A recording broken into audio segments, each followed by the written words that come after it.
Tivemos uma boa noite de descanso, mais fresquinha, né, depois da chuva. Graças ao bom Jesus. O Senhor Deus sabe das nossas necessidades sempre, não é? E na quinta-feira pela manhã, nós fizemos a primeira parte deste tema que nós temos abordado. Como educar os filhos usando os métodos de Jesus. E nós vamos continuar hoje.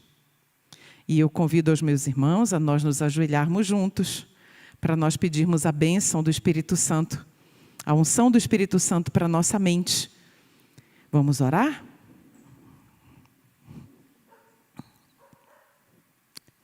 Senhor nosso Deus, Pai de bondade, de misericórdia, estamos aqui na presença do Senhor, muito gratos, porque até aqui o Senhor tem nos sustentado, o Senhor tem nos ajudado. Se temos o ar que respiramos é porque assim o Senhor tem permitido. Obrigado pelos propósitos lindos que o Senhor tem para a minha vida, para a vida de minha família, para a vida de todas as famílias aqui representadas e que estão participando deste congresso de famílias e também pelas famílias de todos aqueles que nos assistem. Somos tão necessitados da Tua graça, Senhor. E temos plena convicção de que sem a Tua bênção, a Tua graça, não conseguiremos terminar nossa história nesta terra, de modo a morar com o Senhor eternamente. Por isso te pedimos neste momento que nos ajude, mais uma vez, por Tua graça e misericórdia, a entender tudo que vamos ler, tudo que vamos refletir, meditar, e que possamos, ao final desta reflexão, estarmos convictos de que os métodos de Cristo para a educação dos nossos filhos e para a nossa própria instrução e educação para a eternidade são os melhores e infalíveis. Obrigada por nos ouvir e por nos abençoar desde já, em nome de Jesus. Amém.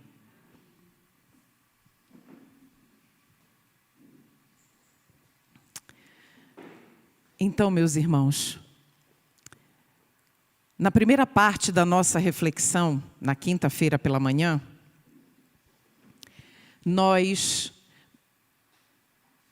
meditamos, apesar do tema ser como educar os filhos usando os métodos de Jesus, nós podemos ser levados a pensar, é só para quem tem filhos pequenos, é só para quem tem filhos em formação, sejam pequenos, sejam adolescentes. Não.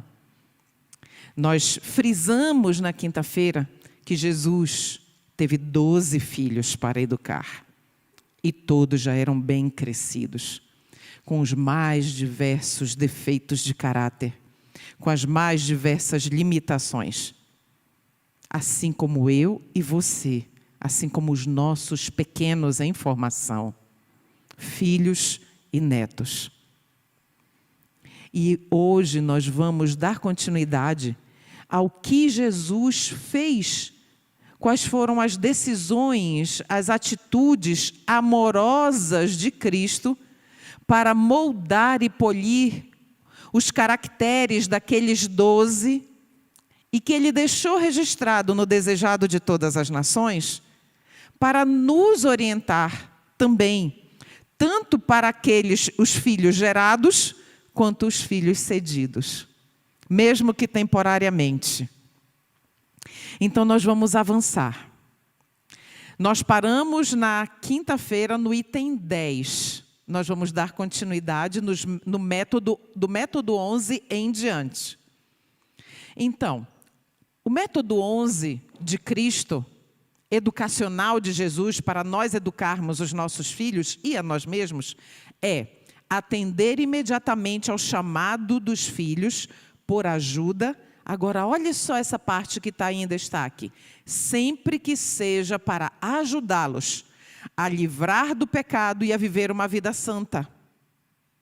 Então, queridos, sempre que os nossos filhos vierem até nós, ou se alguém for até você e a mim em busca de conselho, de orientação, que seja para ajudar a se livrar pessoas, os nossos filhos, a se livrar do pecado e a viver uma vida em conformidade com a vontade de Deus, então nós devemos atender tanto aos nossos filhos, quanto aos nossos irmãos, aqueles que vierem até nós. De que forma? Como diz o texto lá em cima, qual é a palavra? Imediatamente. Não podemos deixar para depois. Onde é que a gente vê esse princípio? Aqui está. O Senhor Jesus Cristo curou o leproso. Ele disse para o leproso voltar depois? Não. Ele curou o leproso imediatamente, ilustrando sua obra em libertar a alma do pecado. Então, aqui está o princípio. Todas as vezes que era um pedido de socorro, e às vezes os nossos filhos, eles vão fazer pedidos de socorro sem pedir, mamãe, papai, me ajuda. Não. Às vezes é através de um comportamento do nosso filho que nós estamos percebendo claramente que ele está pedindo ajuda, só não sabe verbalizar isso. Às vezes nem mesmo adultos, jovens que chegam até nós, não conseguem verbalizar um pedido de ajuda. E nós precisamos estar o quê? Como servos do Deus Altíssimo, disponíveis. É essa a nossa função. Para tudo, para atender. É esse o princípio. Às vezes nós estamos vendo um filho nosso chorando por algum motivo. E ele está chorando e a gente está vendo que não é aquilo, não é uma tolice, não é uma birra, mas é uma necessidade. E aí entra a sabedoria de Deus, para nós atendermos aquele pedido de socorro. E a mesma coisa são os adultos. Às vezes o silêncio prolongado de uma pessoa próxima, às vezes é um pedido de socorro, um pedido de ajuda. Estamos nós hoje, nesses últimos dias da história da Terra, no limiar de tempos eternos, será que nós estamos com as nossas sensibilidades emocionais e espirituais bem ativas, bem despertas, para perceber essas necessidades? Às vezes é um semblante. E às vezes não precisa nem de palavras, às vezes precisa só de um abraço. E às vezes o abraço é suficiente para a pessoa derramar a alma no pedido de socorro que ela não estava conseguindo fazer. Então hoje Deus está nos chamando, papais e mamães, irmãos e irmãs de fé, servos de Deus, que professam ser servos de Deus. O Senhor está nos chamando para nós sermos sensíveis aos pedidos de socorro silenciosos daqueles ao nosso redor. Em alguns casos de cura, ainda estamos no princípio 11, atender imediatamente a um pedido de socorro quando é para viver uma vida santa e se libertar do pecado. Em alguns casos de cura, Jesus não concedeu imediatamente a bênção buscada.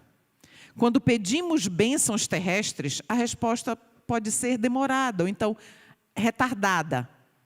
Ou Deus nos dê outra coisa que não aquilo que pedimos. Não é assim, porém, quando pedimos livramento do pecado. Meus irmãos, quando pedimos livramento do pecado, a ajuda ela é imediata. Sabe por que às vezes a gente não percebe? Porque às vezes nossa percepção espiritual está embotada.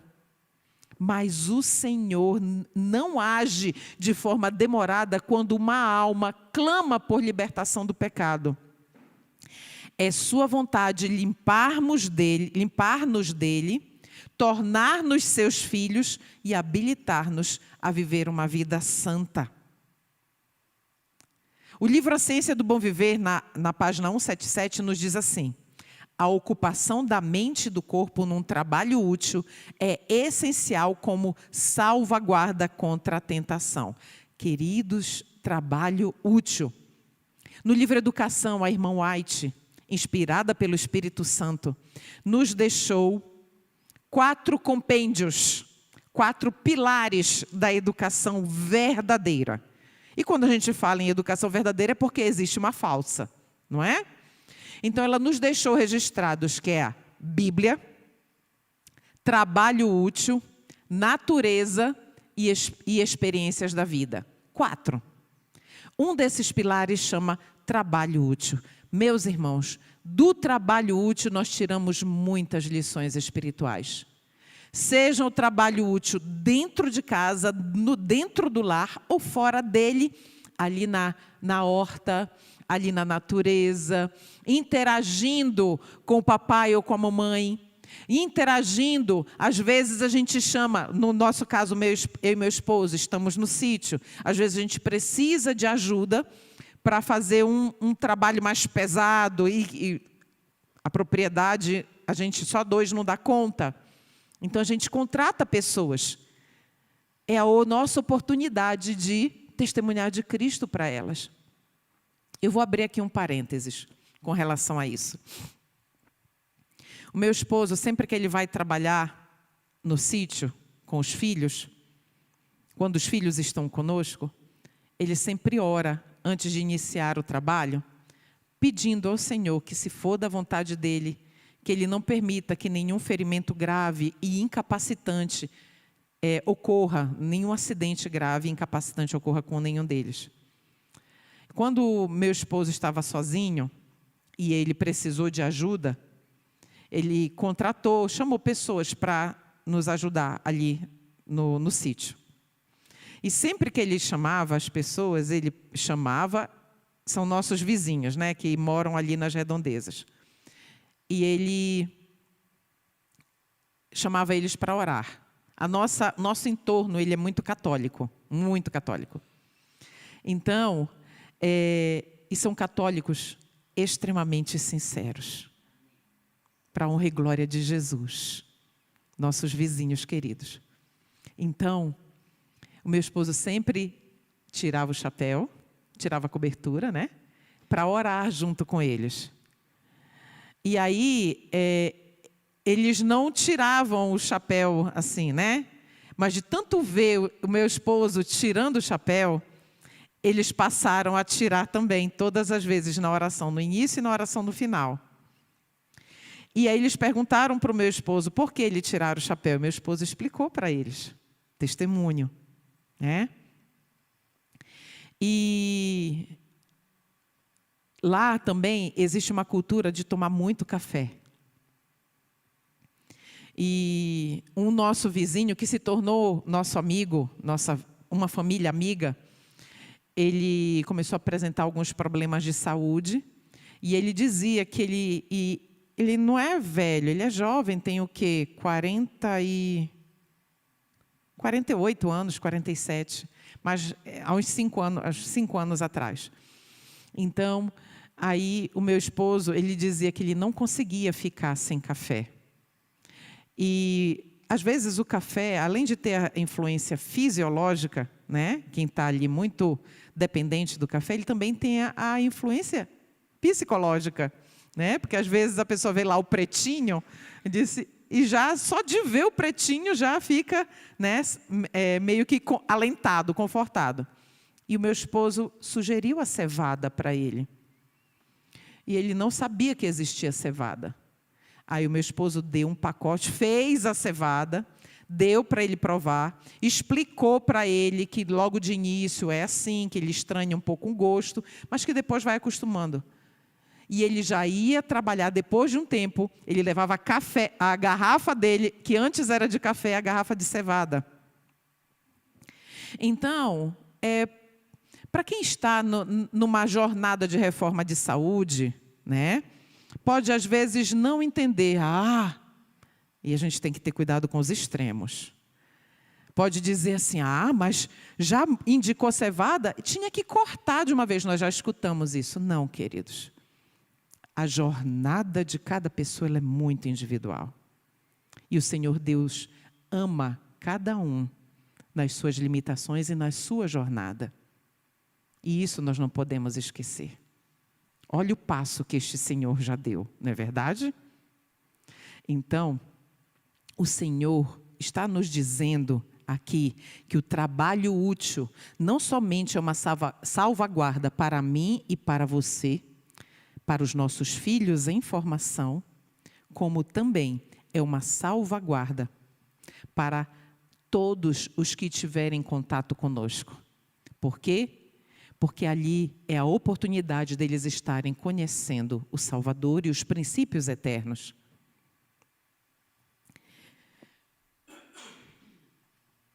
Quais são as atividades úteis que uma criança pode fazer? Nós vamos ver uma listagenzinha aqui, mas eu vou passar, eu não vou ler todos os itens. É só para nós termos uma noção. Porque às vezes, criança pode fazer trabalho útil? Claro que sim.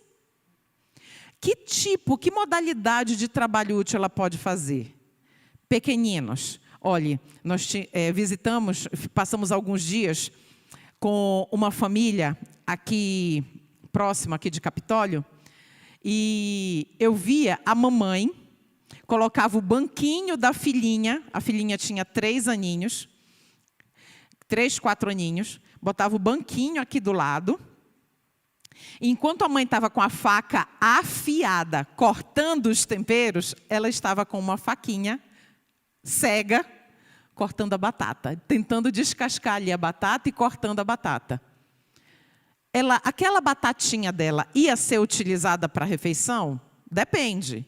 Se a mamãe criasse alguma coisa, mas poderia ser que não. Qual era o princípio que estava sendo ensinado ali? A mamãe está trabalhando pelo lar, servindo no lar, preparando uma boa refeição, e a filhinha está ali junto, já aprendendo esses princípios sem palavras. Entende?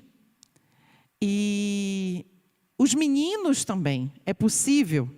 Enfim, enxugar louça, ajudar a amassar o pão, mexer a granola. Olha, ninguém pode dizer, não é grande coisa. É sim, é trabalho útil, né? Dobrar a sua roupa. Olha ali que o dobrar está entre aspas, porque às vezes a gente sabe que não vai ficar perfeito, mas um dia vai ficar. Guardar a roupa, arrumar a cama, arrancar os matinhos com excelência, sem deixar nenhum ao redor da casa, né? Plantar mudinhas e assim por diante. E se eles forem um pouquinho maiores, o que eles podem fazer? A gente vai passar agora por algumas fases, tá bom? Rapidinho. Então, eu coloquei aqui entre parênteses. Podem fazer tudo que os pequenos faziam e mais o quê? Vamos aumentar a lista. Cortar legumes, arrumar a mesa. Já não é mais enxugar a louça, agora é lavar a louça sem quebrar, né? Porque já tem mais habilidade. Varrer, remendar, ensinar o filho a fazer pequenos remendos, plantar um canteiro e assim sucessivamente. E os adolescentes? Tudo que todos os outros fizeram e mais o quê? Lavar um banheiro, né? Outro parênteses, algo que me impressionava. Me impressionou, me chamou muito a atenção e me fez rir muito.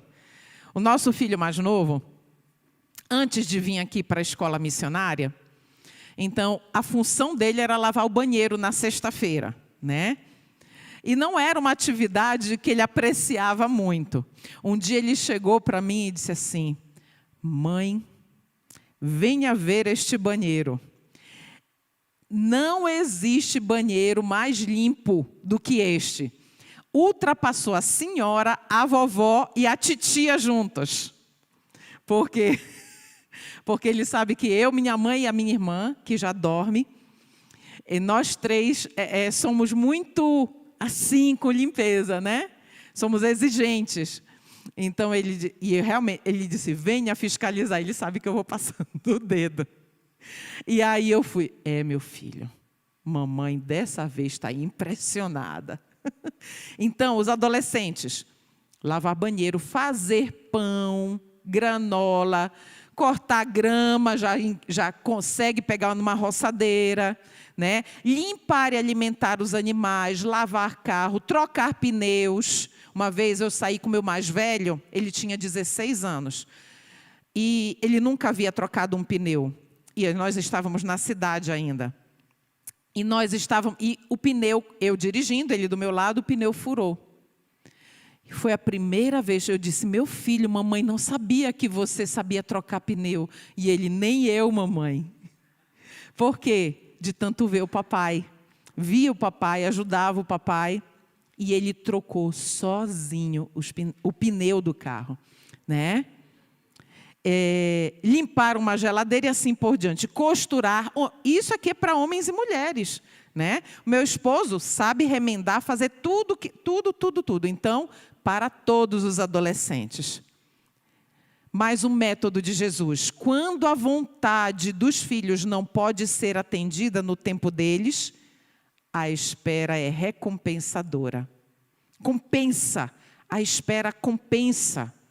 A espera nos ensina. A espera sempre há uma lição ou incontáveis lições a serem aprendidas durante a espera. Durante o ainda não. Sempre há lições. Nunca nada é perdido. E o princípio está na página 347 do Desejado de Todas as Nações. Se os irmãos puderem anotar e depois puderem ler o capítulo, e eu deixo aqui de sugestão, quando você se sentir que espiritualmente você está fragilizado, pegue o Desejado de Todas as Nações e comece a ler. É impossível você não ter vigor espiritual e muito amor de Cristo no coração sem ler esse livro. É o livro que anda sempre comigo. Então, vamos agora ver este princípio em que, onde na palavra de Deus isso está registrado. Lembram da situação de Jairo? Jairo teve que esperar para receber o que ele desejava. Mas nós sabemos que foi o quê? Compensador. Jairo estava ali em profunda angústia, vendo a sua filhinha morrer. Ela estava morrendo. Quando o servo chegou e disse que ela estava morta. E no processo, enquanto ele não sabia que a filhinha dele havia morrido, Jesus parava tranquilamente para ajudar todas as pessoas que estavam em sofrimento no caminho. Jesus nunca negou um pedido de ajuda. Então, Jairo, angustiado e agoniado, por que ele demora tanto? Por que ele não vem logo? Minha filha precisa. Mas nós conhecemos bem a história e sabemos que Jairo recebeu a sua filha, que foi ressuscitada dentre os mortos por Jesus. Toda a espera existe uma recompensa grandiosa. E nem sempre vai ser aquilo que nós pedimos inicialmente. Mas a nossa vida, o nosso caráter estará muito mais firmado, muito mais estabelecido na verdade e muito mais moldado pelas mãos do grande mestre, pela sua graça. O princípio 13. Se meus filhos pedem algo que está de acordo com a vontade do Pai Celestial, então eu devo atendê-los. Os irmãos poderiam abrir onde está esse princípio nas Sagradas Escrituras? Vamos abrir em 1 João, capítulo 5, versos 14 e 15, rapidamente. 1 João, capítulo 5, versos 14 e 15. São dois versos muito conhecidos nossos, que dizem o seguinte: e esta é a confiança que temos nele, no Senhor, que se pedirmos alguma coisa conforme a sua vontade, Ele nos ouve. É promessa. Se os nossos filhos estão pedindo algo que está de acordo com a vontade do Pai, precisamos atender os nossos filhos imediatamente. E o verso 15 continua. E se sabemos que Ele nos ouve em tudo o que pedimos, sabemos que temos as petições que dele desejamos. Estamos ali naquele momento, aqui tem uma promessa. Se está de acordo com a vontade do Pai, eu vou cumprir, eu vou te dar. E nós precisamos descansar nesta promessa, de que ela se cumprirá. É por isso que eu disse, na quinta-feira, eu citei o verso de Isaías 49, 25. Ali tem uma promessa do Senhor dizendo que se você tem um filho que anda errante, longe de Cristo, Deus está dizendo: eu salvarei os teus filhos. É o que basta. Pronto, descansar na promessa. Princípio 14, de educar os filhos segundo os métodos de Cristo. Aceitar as gentilezas oferecidas pelos filhos.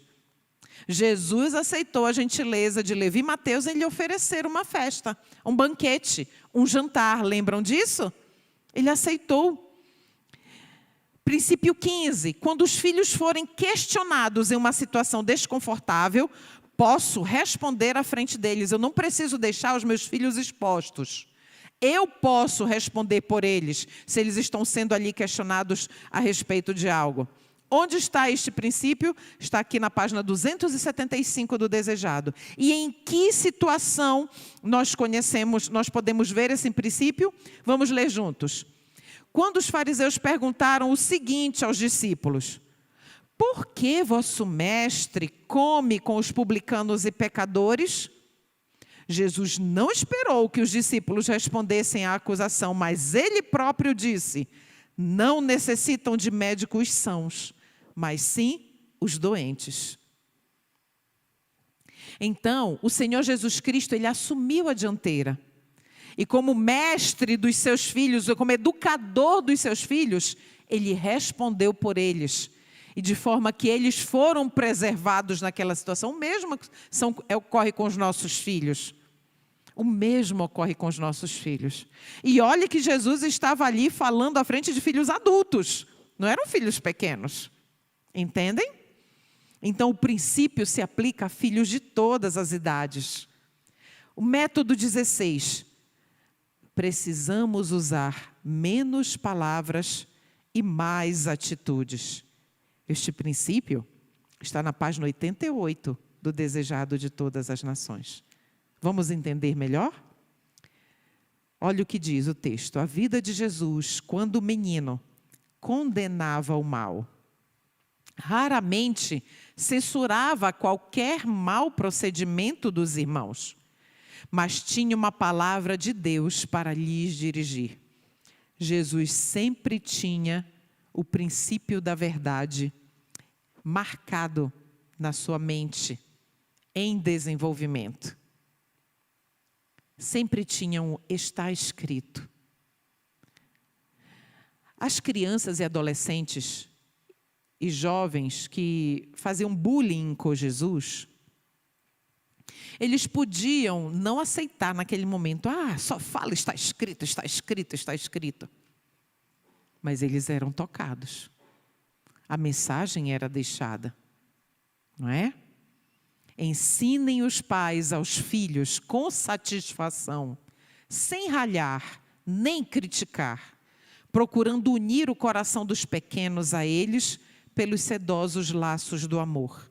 Eu queria ter tido oportunidade de ler esse texto e todos esses que nós estamos lendo esses dias, quando o meu mais velho era pequeno. E eu queria ter tido a maturidade e a sensibilidade espiritual para entender todas essas verdades que nós estamos meditando esses dias. Quanto erro, quantas falhas. E talvez a situação do meu menino fosse totalmente diferente hoje.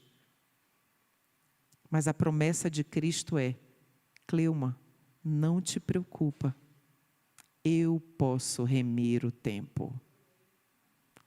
Você não diz amém comigo?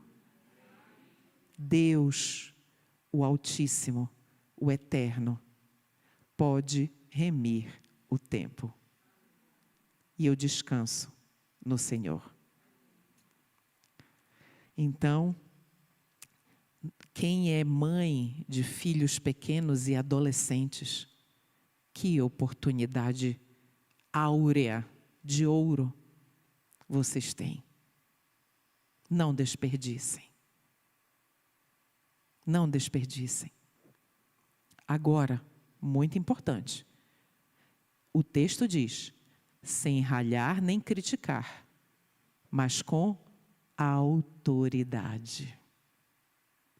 e esta sabedoria somente o Senhor Deus eterno pode dar a você e a mim. Aqui tem CPPE, né? Conselhos aos professores, pais e estudantes. Esse é o livro. Princípio 17. De como educar os filhos usando os métodos de Jesus. Conservar sempre firme na memória todos os dons e bênçãos recebidos. Nós temos um hábito, um costume, uma tradição, digamos assim, familiar. Sempre no culto de pôr do sol, na sexta-feira, preparação que está virando para o sábado, entrando no sábado, nós fazemos o culto com louvores, uma meditação da palavra e no final nós fazemos pedidos e agradecimentos. Esse é o momento de recapitular com os filhos, com os nossos filhos, porque é algo que nós fazemos, as bênçãos que o Senhor nos concedeu com eles, e talvez eles não tenham percebido, e distante deles. Às vezes meu esposo vai à cidade e ele encontra com pessoas, se relaciona com pessoas e ele compartilha as lições espirituais desses encontros, né? E dessas situações que ele vive, né? Ele compartilha com os filhos. Por que eu falo muito meu esposo, meu esposo, meu esposo? Porque, meus queridos, eu tenho filhos homens. E para o homem, é muito importante o pai. A mãe é importante, sim. Mas para o homem, o filho homem, quando ele passa a partir dos 7 ou 8 anos, ele sai daquele amor encantador que ele tem, protetor e acolhedor da mãe, e como ele começa a formar a sua masculinidade, o ser homem, ele começa a se voltar naturalmente para o pai e dar mais atenção ao pai. Por quê? Porque ele está se formando homem. Então, quando o pai ele é cristão, ele tem o temor de Deus, ele é a melhor referência para os filhos. Mesmo imperfeito, mesmo cheio de defeitos e lutando com os defeitos, os filhos vendo a luta do pai no lar para ser um homem segundo o coração de Deus. Isso para um filho homem tem muita relevância. E para a menina também. Porque aquele papai, ele vai ser referência para escolhas futuras de, quem sabe, um futuro cônjuge, se Deus assim permitir. E tantas e tantas e tantas outras coisas. Então, esse momento de ter na memória os dons e bênçãos recebidos é fenomenal e marca a vida dos nossos filhos. Jesus desejava que a mulher que tinha sido curada da doença de 12 anos, lembram? A mulher que sofria de fluxo há 12 anos? Ele desejava que essa mulher reconhecesse a bênção recebida. Por isso, ele poderia ter passado. Foi só um toquezinho na orla da sua veste. Mas Jesus disse, quem me tocou? No meio daquela multidão toda, né? Quem me tocou? Eu senti sair poder de mim. Olha só. Então, o Senhor Jesus Cristo queria que ela dissesse, mestre, fui eu que toquei. E dali, não somente ela, mas as pessoas ali vissem o poder de Deus. E já estamos terminando. Ter sempre bom ânimo. Esse é um dos grandes desafios em meio aos embates da vida, para mim, para o papai e para a mamãe, que sempre tem às vezes, muitos desafios, muitas tribulações. Mas ter bom ânimo é ter boa disposição também. Desejado de todas as nações, 330 nos diz assim, no coração de Cristo, onde reinava perfeita harmonia com Deus, havia paz perfeita. Nunca se exaltou por aplauso, nem ficou abatido por censuras ou decepções. Entre as maiores oposições e o mais cruel, olha só, tribulações que eu e você passamos, tá bom? Entre as maiores oposições e o mais cruel tratamento, ainda ele estava de bom ânimo. Entende? Enfrentar as dificuldades com bom espírito. Isso aqui é uma lição para mim, pessoalmente. A minha tendência pessoal, irmãos, é, murchar no meio da tribulação. Essa é a minha tendência pessoal. E essa aqui é uma necessidade, é um alvo a ser alcançado. Para mim, para você. Quer tenhamos filhos pequenos, em formação, filhos cedidos. Queridos, ninguém merece o nosso semblante descaído. Os meus problemas pessoais não podem afetar o meu semblante de forma que eu contamine o outro com os meus problemas pessoais. Mas quem me conhece e convive comigo vai perceber que tem algum problema. E percebe como o Senhor envia alento e conforto através de tantas e tantas formas. Às vezes é através do filhinho que diz: mamãe, não chora, mamãe. Olha só que coisa doce. Meus filhos já disseram isso para mim. Hoje, os meus filhos adultos, quando me veem chorando, pelo menos o mais velho, ele disse assim: eita, Cleuminha. O meu mais velho chega assim: eita, Cleuminha, força, Cleuminha. O meu mais velho. Então, que Jesus Cristo nos ajude. A nossa jornada, ela não vai ser de um caminho cor-de-rosa, ou azulzinho, ou um mar que chama... mar de Almirante, é isso? Mar de Almirante, que é aquele assim, que você vai na calmaria, sem nenhuma ondinha, às vezes só uma marolinha. Não, a nossa vida é uma vida de batalha. Mas o que é que o Senhor Jesus diz? Tende bom, eu venci. Se Ele venceu, nós também podemos vencer. É o amor por si mesmo que traz desassossego. Vou repetir. É o amor por si mesmo que traz desassossego. Queridos, o amor por nós mesmos fecha a nossa visão, impede com que nós contemplemos a vitória que Cristo tem prometido para nós. Quando somos nascidos de cima, encontrar-se-á em nós o mesmo Espírito que havia em Jesus. O Espírito que o levou a fazer o quê, meus amados? Humilhar-se a si mesmo, o levou a humilhar-se a si mesmo, para que nos pudéssemos salvar. Entende? Levou a humilhar a si mesmo para que eu e você tivéssemos esperança de salvação. Então existe uma necessidade para mim e para você. Qual é? Nós precisamos, papais e mamães, filhos, precisamos nascer de cima. Como nós nascemos de cima? Palavra de Deus. Está aqui. É só aqui. E para nós que temos luz, mais luz, espírito de profecia. E vou além. Os livros, os escritos daquelas pessoas que o Senhor Deus levantou para trazer a mensagem mais preciosa, que é a mensagem da justiça de Cristo pela fé, que começou de forma poderosa ali em 1888. Busquem essas obras para ler. Busquem. Isaías 27, 4 e 5. Quem me dera que se apoderem de mim a minha força, que se apoderem da minha força e façam paz comigo. Sim, que façam paz comigo. Fazer paz com Cristo, através da sua palavra.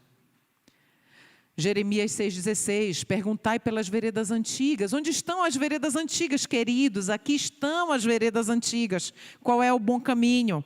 Andai por ele e achareis descanso para a vossa alma. E o nosso último princípio de como educar os filhos, tenham eles a idade que tiverem, e nós também, que somos filhos de Deus, como educar os filhos? Pelos métodos de Cristo, rogar a Deus por ternura e longanimidade. Eu gosto tanto dessa palavra longanimidade porque ela é grande, então ela expressa exatamente o que ela é. Paciência, longânimo, demorar a perder, né, o espírito. E demorar a perder não perder, né? Esse é o ideal. Meus irmãos, rogar a Deus por ternura e longanimidade. O desejado, página 295, nos diz o seguinte: todos os discípulos tinham sérias falhas de caráter quando Jesus os chamou ao seu serviço. Ele está falando de mim e de você, tá bom? Nunca leia um texto pensando que é eles lá. Sou eu e você aqui. É a nossa história, tá bom? O próprio João, que chegou a ter mais íntimo convívio com o manso e humilde, não era de si mesmo dócil e submisso. Ele e seu irmão foram chamados filhos do trovão. Já pensou? Mau gênio, vingança, espírito de crítica, tudo se encontrava em quem, meus amados? No discípulo amado, em João. Era orgulhoso e ambicioso de ser o primeiro no reino de Deus. Mas dia a dia, em contraste com seu próprio espírito violento, o que é que ele fazia dia a dia? Contemplava a ternura e longanimidade de Jesus e aprendia ali as lições de humildade e paciência. Meus irmãos, todas as vezes eu falei anteriormente que eu me sentia fragilizada espiritualmente, eu ia no Desejado de Todas as Nações. E eu queria complementar. Nas Sagradas Escrituras, aonde eu vou quando eu estou me sentindo frágil? Eu vou nas bem-aventuranças, com a minha Bíblia Legado. Por quê? As bem-aventuranças do capítulo 5 ao 7 de Mateus. E eu começo a ler junto com os comentários do Espírito de Profecia. Meus irmãos, não tem como permanecer com ira, com indignação, com vingança, mau gênio, mau humor, crítica, né? Não tem como prosseguir dessa forma, fazendo o estudo aqui das bem-aventuranças. É impossível, impossível. Nós somos severamente confrontados com quem eu sou, vou falar por mim. Eu, Cleuma, sou severamente confrontada com quem eu sou. E eu me envergonho diante de Cristo. E quando isso acontece, Ele pode me transformar. Dedicar tempo em oração, especialmente aos filhos, isso é incontestável. Quanto nós temos dedicado em oração aos nossos filhos? Tenham eles a idade que tiverem. Nós precisamos erguer uma muralha de oração ao redor dos nossos filhos, diuturnamente, incansavelmente. Irmãos, não há trégua. Estamos em guerra. Paz, não há trégua. Não podemos baixar a guarda. Tenham os nossos filhos a idade que tiverem. Não baixemos a guarda. São casados, têm seus filhos. Não baixemos a guarda. Porque o diabo não dorme. E o último, dedicar tempo em oração, especialmente aos filhos, nos chama a esta reflexão. Sabendo dos perigos que os discípulos enfrentariam, Jesus foi então orar sozinho sobre a montanha, junto ao mar da Galileia, a noite inteira. Eu nunca passei uma noite inteira rogando por meus filhos. Já passei algumas horas, mas não a noite inteira. Jesus fez isso pelos seus 12 filhos. Que exemplo para mim e para você. Não tem cansaço. Não tem fadiga. O Senhor Deus lhe deu filhos gerados, lute. Filhos cedidos, emprestados, lute por eles. Seus pais são seus filhos, lute por eles. Que o Senhor Jesus Cristo nos fortaleça. Nós, nesses 2 dias, vimos 20 princípios de como educar os filhos, usando os métodos de Cristo. E são os métodos infalíveis de educação, para eles e para nós. Que o Senhor Deus nos fortaleça nessa batalha espiritual, que é caminhar com Ele até o fim e conduzir aqueles que Ele nos deu, conduzi-los também até o fim. Vamos orar?